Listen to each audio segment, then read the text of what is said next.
Hello and thanks for joining us on this Friday edition of KEYC News Now to Go Updates. I'm Jackson Jurek, and in a few minutes I'll be joined by First Alert meteorologist Caitlin Lohr with a look at today's forecast and beyond. We'll start in some somber news. Authorities in Martin County are searching for a suspect who was involved in a shooting during a domestic assault in Truman Thursday evening.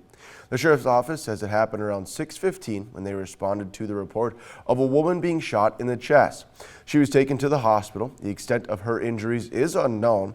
Authorities are looking for 32-year-old Kyle Jonathan LeFord in connection with the shooting. They say it is believed he is driving a 2002 green Chevy Tahoe with Minnesota license plate NVU 782.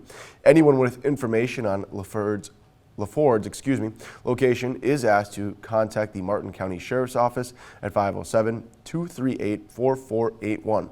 Authorities say this is an isolated incident and there is no threat to the public.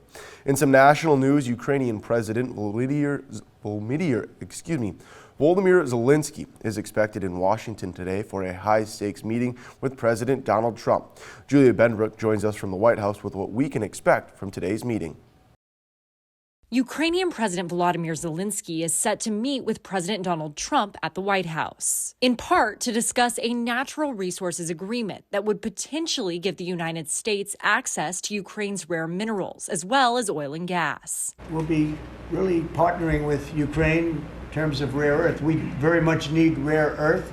They have great rare earth. Zelensky has been cautious about the agreement. While he says the proposal could be a, quote, big success, he added it would depend on talks with Trump. If we understand that the US will be one of the countries or one of the leading countries who give security guarantees, then this could be a success or the first step towards the sustainable fair peace growth of the Ukrainian economy. In the days leading up to the visit, French President Emmanuel Macron and British Prime Minister Keir Starmer traveled to Washington for critical talks about Ukraine. Both stressed the need for security guarantees from the U.S. to ensure Russia keeps its promises if there is a peace agreement. We want peace swiftly, but we don't want an agreement that is weak. We want to work with you to make sure that peace deal is enduring, that it lasts, that it's a deal that goes down as a historic deal. According to a senior administration official, the minerals deal Trump plans to sign alongside Zelensky does not provide explicit security guarantees for future American support to Kyiv. At the White House, I'm Julia Benbrook. News from our neighbors to the south. Iowa lawmakers have approved a bill stripping gender identity protections from the state's civil rights code. Passage came only about a week after the bill raced through the legislative process despite opposition from LGBTQ+ advocates who repeatedly rallied at the Capitol. The bill changes Iowa's civil rights law, which now protects against discrimination based on race, color, creed, gender identity, sex, sexual orientation, religion, national origin, or disability status. 5 House Republicans joined all Democrats in voting against the bill, but it still passed 60-35. Vote this bill down today, because this is not the end. Those think tanks will ask you again and again and again to remove rights and freedoms from your fellow Iowans until none remain. It is amazing to me, in my opinion, that the party that championed women's rights for decades now turns a blind eye to the fact that they are being erased. A spokesperson for Governor Reynolds declined to comment on whether she would sign the bill. If she does, it will go into effect on July 1st. We'll transition into some news in the weather department, and it's kind of an up and down roller coaster weekend to say the least. I know next week is another roller coaster, but I think we're in that roller coaster season of the warm temps. Is it spring? Is Peckswami Phil right with the 6 weeks? We're right there. We're flirting with the warm temperatures. We don't know if they're going to stay or not. But it is good to see the sun. You know, it's Minnesota. It's this time of year. Everyone's like, you know, you just kind of have something prepared clothing-wise for every season imaginable in a single day, because that's where we're at. And today, the biggest story is those winds, man. Like, they are so strong. I don't know if you heard them earlier. It sounds like it's a little bit calmer at the moment, but you can hear them howling in here in the studio, and it's just crazy. And that poses a risk today for things like lawn furniture, lawn decorations, even driving. I don't know if you felt it, but this morning I felt a good push or two from those wind gusts. So make sure that you are driving fully in control of your vehicle. That means both hands on the wheel. I know some of us like to kind of slack off from time to time, one-handed, just be a little more chilled, if you will. And well, that's okay on quieter days. That shouldn't be the case today, because these winds can take it and push your vehicle. And if you, like I said, are not in full control, that may not end very well. However, one other thing that is a concern is maybe not just your trash can or your recycling bin, but lawn furniture and lawn decorations, or as I've been saying, maybe you have some kids in your family and maybe they had, say, a kickball out and about in the yard from the past several days when it's been nice. Well, hopefully that kickball was put away, because it's probably not in your yard or maybe even on your street anymore. For those of you that may have garbage or recycling pickup today, your garbage can or recycling bin may be in your neighbor's yard, or you may have to go running for it down the street, because winds are only going to increase up to 35 miles an hour by this afternoon.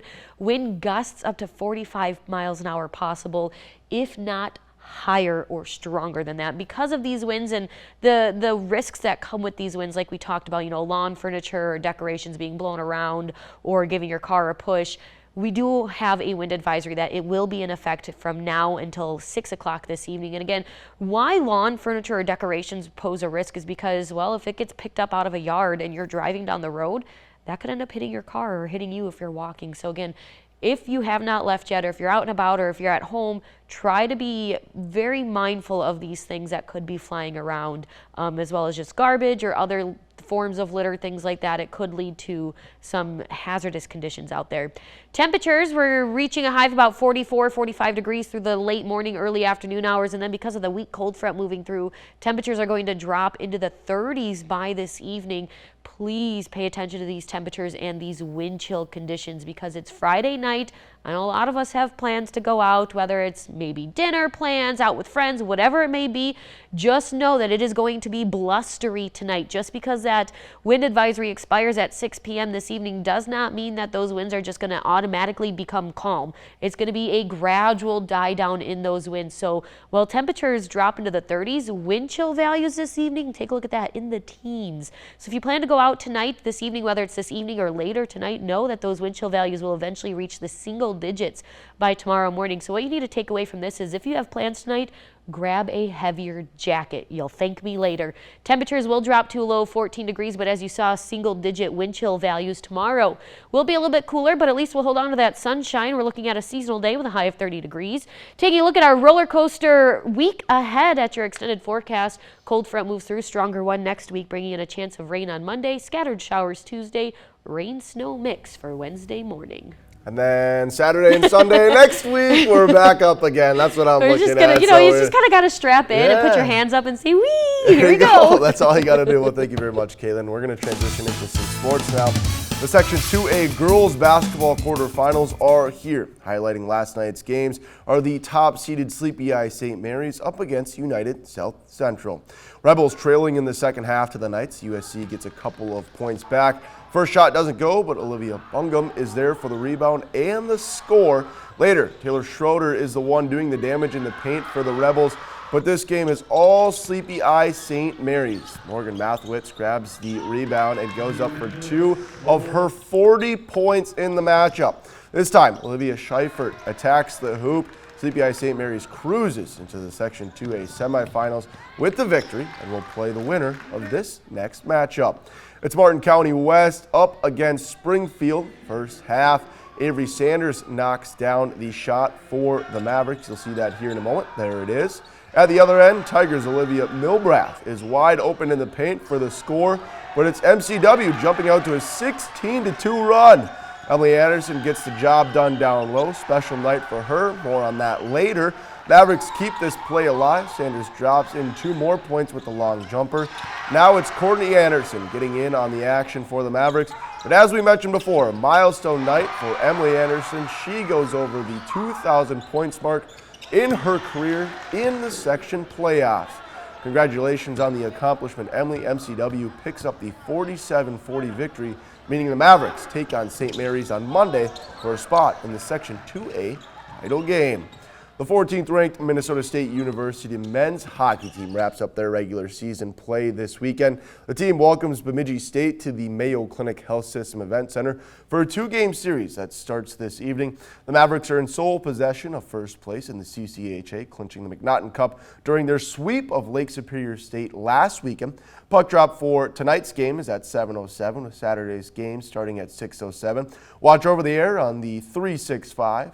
Channel 7-3, Charter Channel 193, Mediacom Channel 140, Midco Channel 595, and Comcast Channel 228. I will be there Saturday night as a fan taking in their last regular season game, and I will be bundled up because Kate and Laura told me to, so we'll be good for that. Well, thank you very much, Caitlin. I appreciate it, and enjoy the sunshine, everybody. Thanks for watching this KEYC News Now to Go update. Stay with KEYC News Now for the latest local news, weather, and sports on our website. Don't blow away today, and for the latest, you can download the free KEYC News and Weather apps for the headlines and forecast.